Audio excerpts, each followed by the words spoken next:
Enzorecto, kalaban ang katiwalian at kasinungalingan, kakampi sa katotohanan at kabutihan.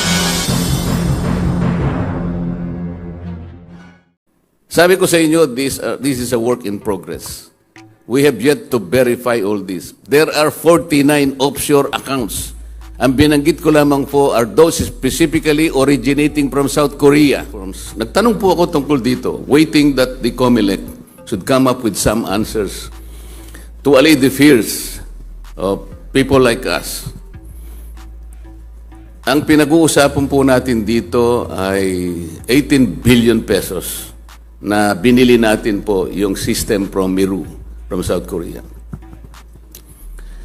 Yung terms of reference po ng Comelec, to yung TOR, ang minimum requirement po doon, sinasabi niya, that the ACM that will be procured shall be using a combination of the DRE at saka po yung OMR.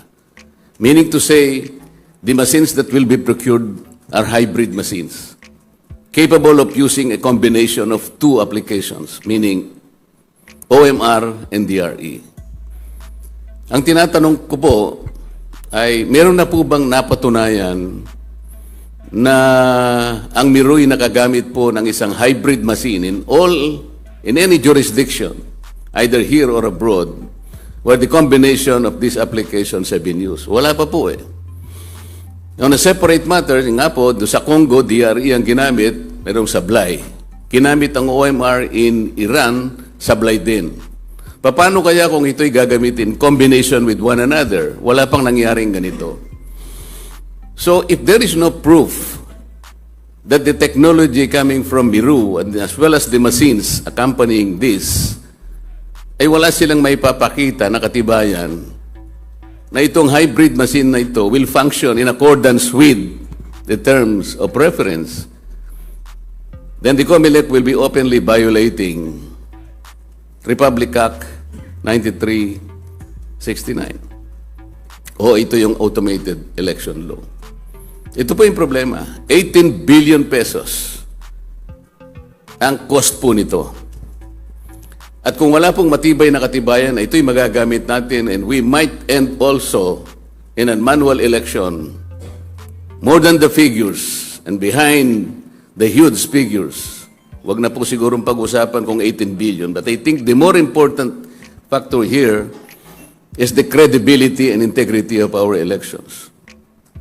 Hindi lang naman po ako interesado na kailangan ma-assure natin yung integrity ng ating electoral process. Kayo po na pinatawag namin ngayon, lahat po tayo interesado to maintain clean, honest, orderly elections. Yung credibility and integrity of the elections, yun po is the primordial concern of all Filipinos like you. Bakit po nagkaroon po ng ganito ang pag-uusap? First of all, I'd like to inform you that alam namin nyo siguro itong mga bagay nito sapagkat bukod sa akin, I think even before I started this crusade of asking the viability of the Miru system, si Mr. Alex Magno, kilala nyo siya, is a noted columnist in the Philippine Star. Basahin po ninyo yung kanyang mga articles. I believe he started in November 2023 and until May of this year, he wrote at least 8 articles sounding the alarm bells on Miru system. Pwede nga nating sabihin na si Alex Magno is the modern day John the Baptist. The only voice crying in the wilderness. Pero kagaya ko din, hindi siya nakakuha ng sagot. The Comelec preferred to be silent as the monument, for reasons only known to them. Ito po yung gusto nating sabihin. Ang Supreme Court po sa kanyang recent ruling, it ruled that the Comelec committed grave abuse of discretion in disqualifying Smartmatic from the bidding process. Alam po ninyo ang nangyari. Even before the bidding took place, Comelec disqualified Smartmatic on the mere information supplied by the Justice Department of the United States relating to a criminal investigation about the alleged irregularity in the procurement of AES at the time of 2016 election during the term of then Chairman Andres Bautista. So without hearing the side of Smartmatic, dinisqualify sila, depriving it of its right of due process. Tama po ba yun? So isa na lang po yung bidder, and therefore there was no competitive bidding. Ano po ang nangyari ron? If there is no competitive bidding, then Comelec violated Republic Act 9184. Bukod doon, Comelec violated their own internal rules and regulation, which describes in detail the bidding process. Dahil walang bidding na po eh. So ano po ngayon ang delikado? How can we assure the integrity of our election system? How can we assure the outcome of the 2025 elections? Ano po ba yung epekto ng decision ng Korte Suprema? When the Supreme Court ruled that Comelec committed grave abuse of discretion, ano po yung significance nun? Legally speaking, an act committed with grave abuse of discretion is void. It is non-existent. So the question is, why did not the Comelec rule that the bidding is void? Ganito po ang nangyari. The Supreme Court chose to apply what we call the operative fact doctrine. Yung operative fact doctrine applies where the acts committed before the determination of their constitutionality produce consequences that cannot always be disregarded. Meaning to say, if they can set aside the action, but the effects remain. Ang kinatatakutan po ng Supreme Court kasi, if it will rule that the bidding is null and void, then another bidding should be called. Kapag ka daw po nagkaroon pa ng another bidding, ang magiging problema, it will adversely affect another issue of public good. Ano daw po yun? The very strict timeline remaining for the 2025 national election. Parang yung, with all due respect to the Supreme Court, I think there is no basis for the apprehension. Bakit po? You will recall yung 2010 elections natin. Meron na lamang 10 buwan ang natitira nun. But we were able to conduct the election. Lalong-lalo naman noong 2016 elections. Noong 2016, the contract was awarded in September of 2015. 8 months na lang po ang natitira. And to make it a little bit more complicated, 2 months before the conduct of the elections in 2016, the Supreme Court also ruled to implement yung sinasabi nating BCPAT. Ito yung Voter Certified Paper Trail Audit. Sabi ng Supreme Court, you have to implement that. So the contractor worked for 2 weeks in order to adjust the voting machines. And despite all these difficulties, I think the 2016 elections can be described as one of the most successful elections we had in recent memory. Why? Ang sabi po nung election audit, it's 99.98% accurate. So ano pong ibig sabihin natin ngayon? Wala bang panahon? Meron pa pong panahon eh. Sana mag-conduct ng new audit para sa ganun lahat po ng ating kinatatakutan, lahat ng ating apprehensions ay mawala. Kasi po ngayon, kailangan i-prove talaga ng Miru muna na competent, na yung kanilang mga makina ay talagang magagamit natin ng maayos. Or otherwise, the voters will become guinea pigs for these hybrid machines, which were not tested anywhere.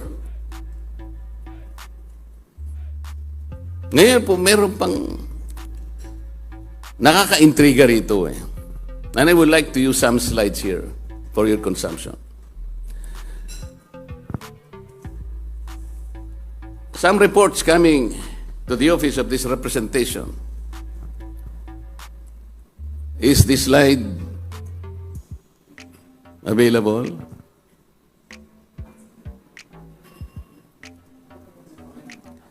Makikita po niya, ito po yung slide 1. Makikita nyo dito on the first column is yung payment hubs.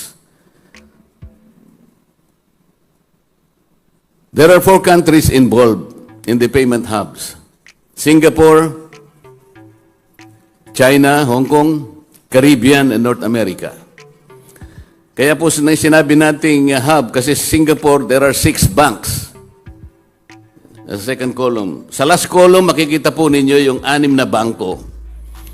HSBC, OCBC, Citibank, NA, Standard Chartered Bank, Bank of America, DBS Bank. The number of accounts involved sa Singapore, there are 21 accounts. Sa China, tingnan po ninyo, there are 4 banks involved.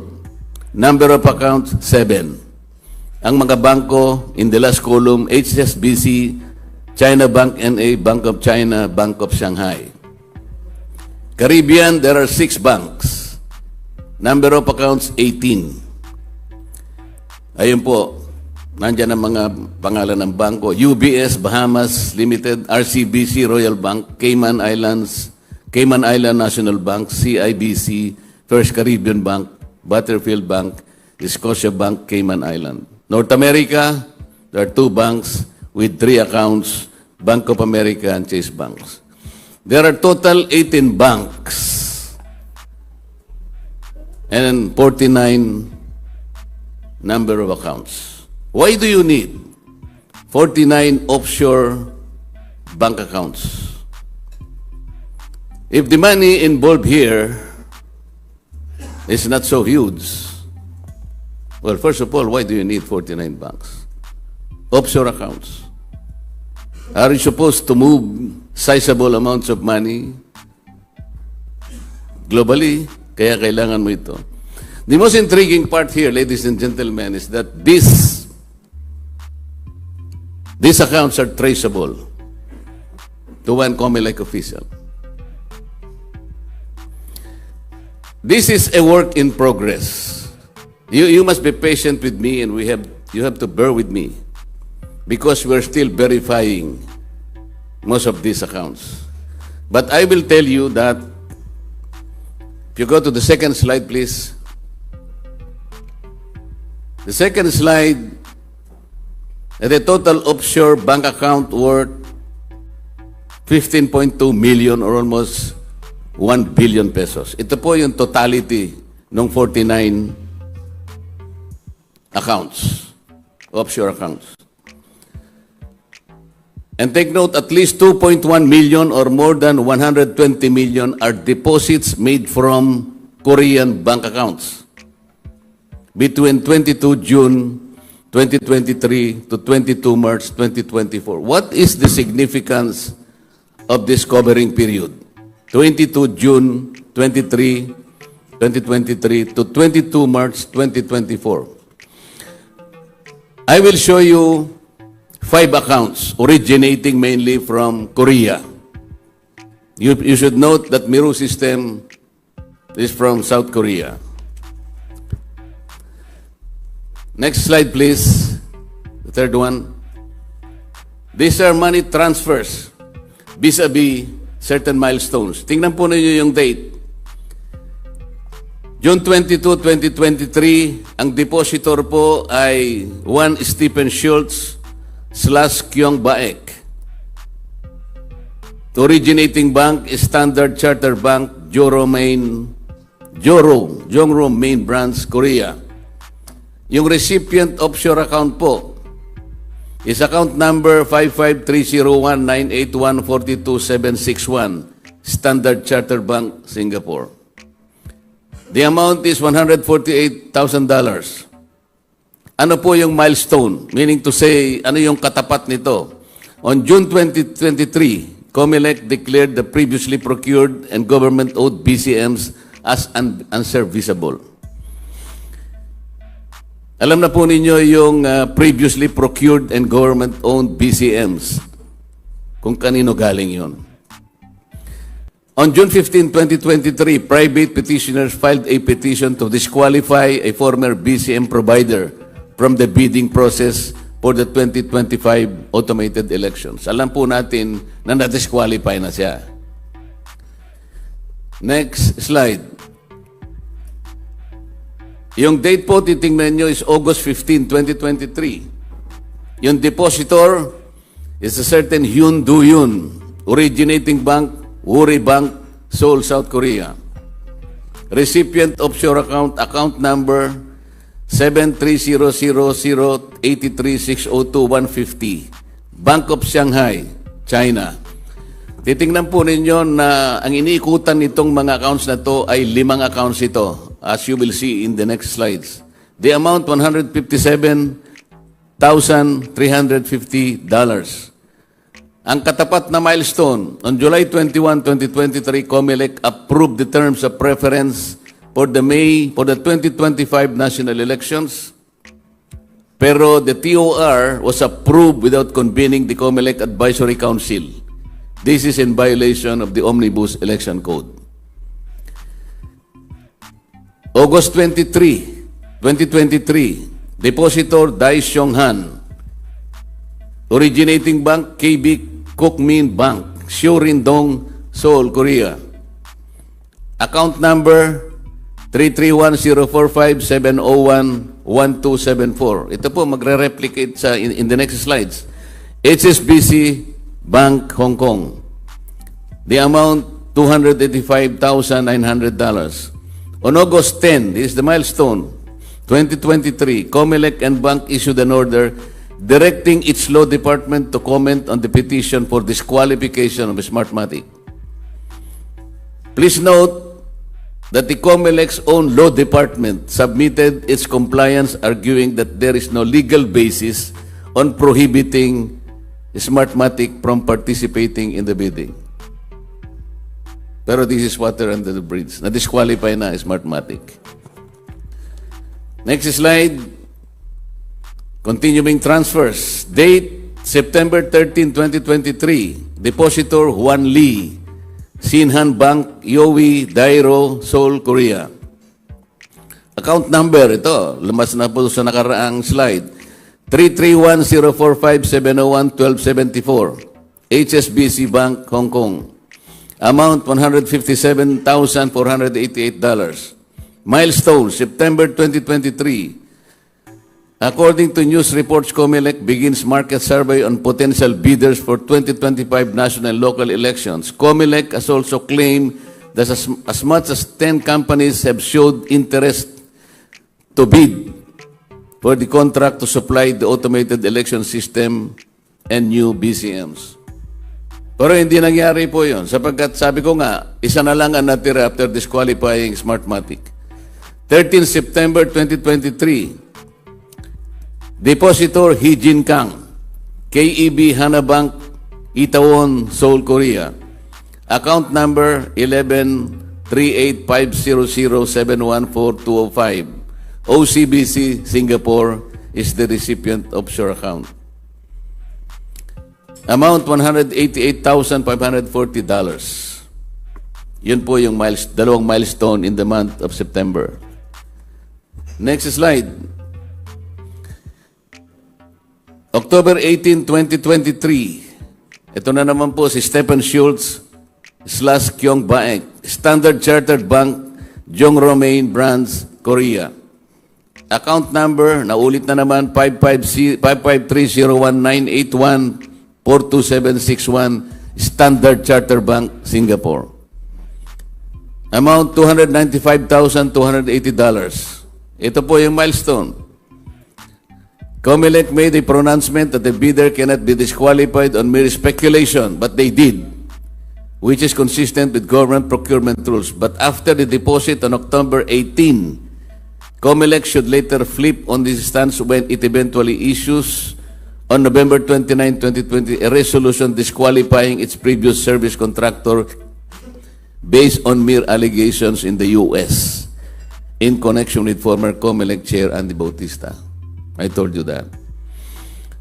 October 30, 2022, Comelec still used the previously declared unserviceable machines from former provider in the Barangay and Sangguniang Kabataan BSK elections. Next slide. Date, December 7, 2023. Ito na naman po si Hyun Do-yoon, Woori Bank, Seoul, Korea. Account number, naulit na naman, 730-0083-602-150, Bank of Shanghai, China. Amount, $185,932. Milestone, on November 29, 2023, Comelec disqualified a prospective bidder from participating in any bidding process for the 2025 NLE despite previous pronouncements. December 14, 2023, Hee Jin Kang, KEB Hana Bank, Itaewon, Seoul, Korea. Account number na ulit na naman 113-850-071-4205. OCBC, Singapore. Amount $245,800. 14 December 2023, ang katapat na milestone, Miru is the only company to submit a bid. 19 December 2023, Dong Yong Jiang, Woori Bank, Singapore. Ito, naulit na naman ang account number, 553-01-981-42761, Standard Chartered Bank, Singapore. Amount, $275,100. The second bidding process, ito yung katapat na milestone, was originally set on January 4, 2023. Prospective bidders requested for an extension to comply with the requirements. However, the Comelec moved the deadline to 8 January 2024. The bidding was both opened and closed on the same day. Last. The date, March 22, 2024. Depositor Deborah Reed, Hana Bank, Yujuro, Seoul, Korea. Recipient offshore account, naulit na naman 730-008-3602-150, Bank of Shanghai, China. Amount, $178,200. Milestones, January 8, 2024, Comelec declared Miru was the sole qualified bidder. February 21, 2024, Comelec and bank demonstration of prototype Miru machines. Yung prototype po are not the machines themselves. The prototype na sinabmit nila for demonstration is a customized one but not produced yet. They have yet to produce the machine. 22 February 2024, Comelec announced the 18 billion award in favor of Miru Systems. 18 billion pesos. 23 February 2024, Miru received the notice of award. March 11, 2024, contract signing between Comelec and Miru Systems. Ladies and gentlemen,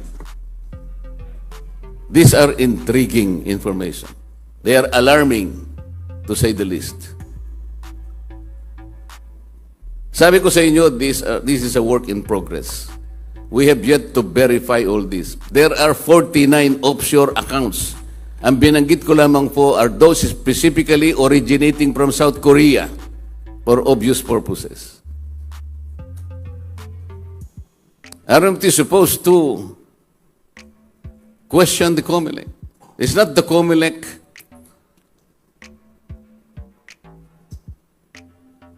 constitutionally obligated to at least make a response? Sabi ko ka sa inyo kanina earlier, Alex Magno did already the sounding of alarm bells. But Comelec kept its silence. I did also on my own. Pero wala rin nangyari. Aren't we supposed to ask them? Is not Comelec supposed to answer us? This is the big question. May kulanong salita na ang ibig sabihin dito ay ang pagkakaisa. Bunyog Party List. Halika na, Bunyog Party List ka na. Halika na, Bunyog Party List ka na.